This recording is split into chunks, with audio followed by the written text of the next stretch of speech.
இந்த நெரிசல், இந்த மூச்சு திணறல், இந்த விதிமுறை, இன்னும் சொல்ல போனால் 1.5 வயது குழந்தை மயக்கமுற்று கிடக்கிறது. அந்த குழந்தையின் தாளில் ஏறி நின்று தன்னுடைய கதாநாயகனை புகைப்படம் எடுப்பது. மாண்புமிகு உறுப்பினர் வேல்முருகன். மாண்புமிகு பேரவைத் தலைவர் அவர்களே, இந்த அவை வரலாற்று சிறப்புமிக்க அவை.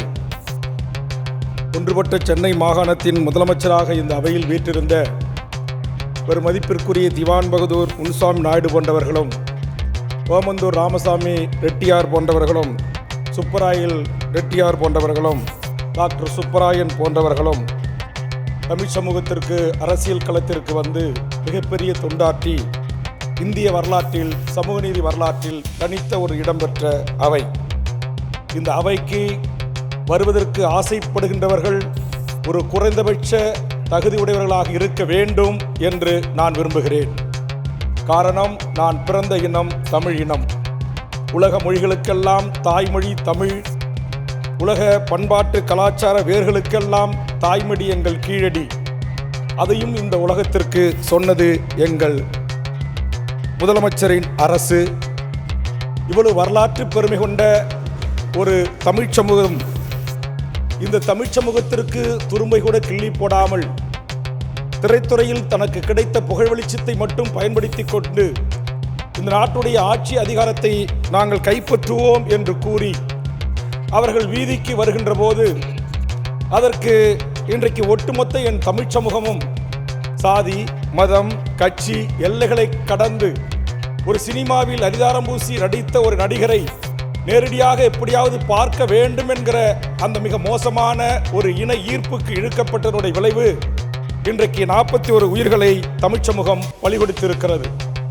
ஏதும் அறியாதவர், வந்தவர் விஜயா என்று தெரியாத பச்சை குழந்தை, கருவுற்றிருந்த குழந்தை, கனவுகளோடு நாளைய தமிழ் சமூகத்தில் மிகப்பெரிய இடத்திற்கு வர வேண்டிய 10 குழந்தைகள் உட்பட 41 உயிரை தமிழ் சமூகம் இழந்திருக்கிறது. என்னை பொறுத்தவரையில் இன்றைக்கு நான் சொன்ன தலைவர்கள் வரிசையிலும் நம்மோடு வாழ்ந்து கொண்டிருக்கிற வரிசையில் இருக்கின்ற தலைவர்களோடும் இன்றைக்கு அல்லும் பகலும் இந்த மண்ணுக்காக, மொழிக்காக, இனத்திற்காக, சமூக நீதி தளத்திற்காக, சாதிய மோதலுக்கு எதிராக, சமத்துவத்திற்காக, சமூக நீதிற்காக, மதவெறி மாச்சரியங்கள் இந்த மண்ணில் அறவே ஒழிக்கப்பட வேண்டும் என்பதற்காக போராடுகின்ற தலைவர்களுக்கு கிடைக்காத ஒரு வெளிச்சத்தை இந்த நாட்டில் சட்டமன்றங்களில், நாடாளுமன்றங்களில், சட்டமன்ற நாடாளுமன்ற உறுப்பினருக்கு நிகராக மாடத்தில் அமர வைத்து அழகு பார்க்கிற இந்த நாட்டுடைய 4வது தூண் என்று போற்றப்படுகின்ற நெருமை பத்திரிகை துறை இதற்கு துணை போகி இருக்கிறது என்று நான் பகிரங்கமாக குற்றம் சாட்டுகிறேன். எப்படி என்று கேட்கலாம். விஜய் இன்று காலை 4 மணிக்கு எழுந்து விட்டார். டவலோடு கழிவறைக்கு சென்று விட்டார். பிரஷோடு வெளியே வந்து விட்டார்.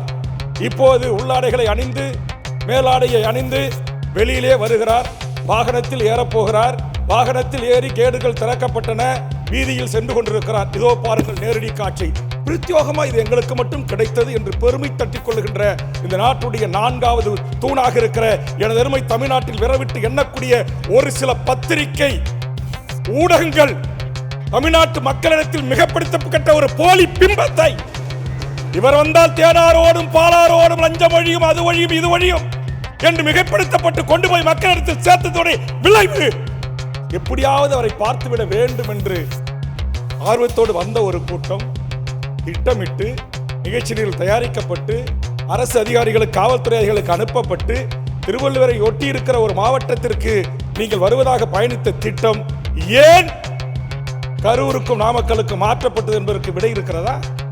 நான் கேட்கிறேன். சமூக நீதி தளத்தில், சாதி ஒழிப்பில், தமிழ் மொழி, தமிழ் அறிஞர், சமூக காவலர்களை போற்றுவதிலிருந்து இந்த மண்ணுக்கு தொண்டாற்றுகின்ற திராவிட முன்னேற்ற கழகம் என்கிற மகத்தான பேர் இயக்கம், தந்தை பெரியார், பேரறிஞர் அண்ணா தலைவர் உள்ளிட்ட தலைவர்களை போற்றுகிற நிகழ்வாகவும் இன்றைக்கு அது நடத்திய அந்த சமூக நீதி கருத்தில் கொண்டு நடத்துகின்ற அந்த கரூரில் அங்கிரிய மாவட்ட கழக செயலாளர் செந்தில் பாலாஜி அவர்களால், மாண்புமிகு தமிழ்நாடு முதலமைச்சர் அவர்களால் வழங்கப்பட்ட அந்த விழாவை பல்லாயிரக்கணக்கான மக்கள் கூடியிருக்கிறார்கள். மிக கட்டுப்பாட்டு ஒழுங்கோடு நடத்தப்பட்டிருக்கிறது. வருகின்ற ஒவ்வொரு திராவிட முன்னேற்ற கழகத்தின் தொண்டர்களுக்கும் உணவிலிருந்து, தண்ணீரிலிருந்து அத்தனையும் பார்த்து செய்யப்பட்டு மிகப்பெரிய வரலாற்று மிக்க ஒரு கூட்டத்தை அவர் நடத்தியிருக்கிறார். நாளுக்கு நாள் அவரும் அவருடைய திராவிட முன்னேற்ற கழகத்துடைய டீம் ஒர்க் தலைமைகளும் அவருடைய அவை முன்னவரிலிருந்து பொதுச்செயலாளர் மூத்த அமைச்சர் பெருமக்களும் ஒரு மாநாட்டை எப்படி நடத்த வேண்டும், ஒரு கூட்டத்தை எப்படி நடத்த வேண்டும் என்று மிகச்சிறப்பாக நடத்துகிறார்கள். பேசுபொருளாக மாறுகிறது. உடனே பயணத்திட்டம் ரத்து செய்யப்பட்டு பயணத்திட்டம் மாற்றப்படுகிறது. அந்த பேசுபொருள் அல்ல. நாங்கள் தமிழ்நாட்டின் எல்லா முனைகளிலிருந்து என்னிடத்தில் ஆதாரம் இருக்கிறது. ஒரு தலைமை கழகத்துடைய நிர்வாகி பேசுகிறார். தமிழ்நாடு முழுக்க இருக்கிற அந்த மையத்தை ஒட்டி இருக்கிற மாவட்ட செயலாளர்களுக்கு நம்முடைய தலைவர் வருகிறார், நம்முடைய தளபதி வருகிறார், நாம் நம்முடைய வெயிட்டை காமிக்கணும், பல்லாயிரக்கணக்கான பேர் வரணும்னு டார்கெட் கொடுக்கப்படுகிறது. அந்த ஒளிக்காட்சி சமூக வலைத்தளத்தில் பரவி கொண்டிருக்கிறது.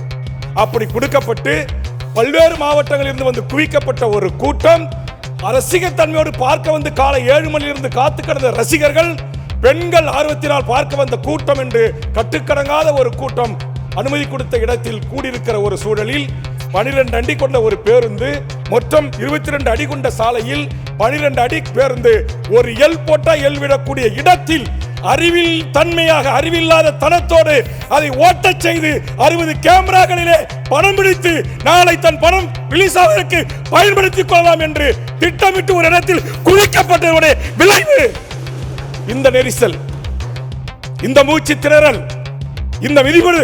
இன்னும் சொல்ல போனால் 1.5 வயது குழந்தை மயக்கமுற்று கிடக்கிறது. அந்த குழந்தையின் தாளில் ஏறி நின்று தன்னுடைய கதாநாயகனை புகைப்படம் எடுப்பதற்காகவும் அந்த பக்கம் நோக்கி செல்ஃபி எடுப்பதற்காகவும் அந்த குழந்தையை மிரித்து குதித்து செத்தினுடைய விளைவு பெலா எலும்புகளும் தாடை எலும்புகளும் முறிக்கப்பட்டிருக்கிறது மருத்துவ அறிக்கை சொல்லுகிறது.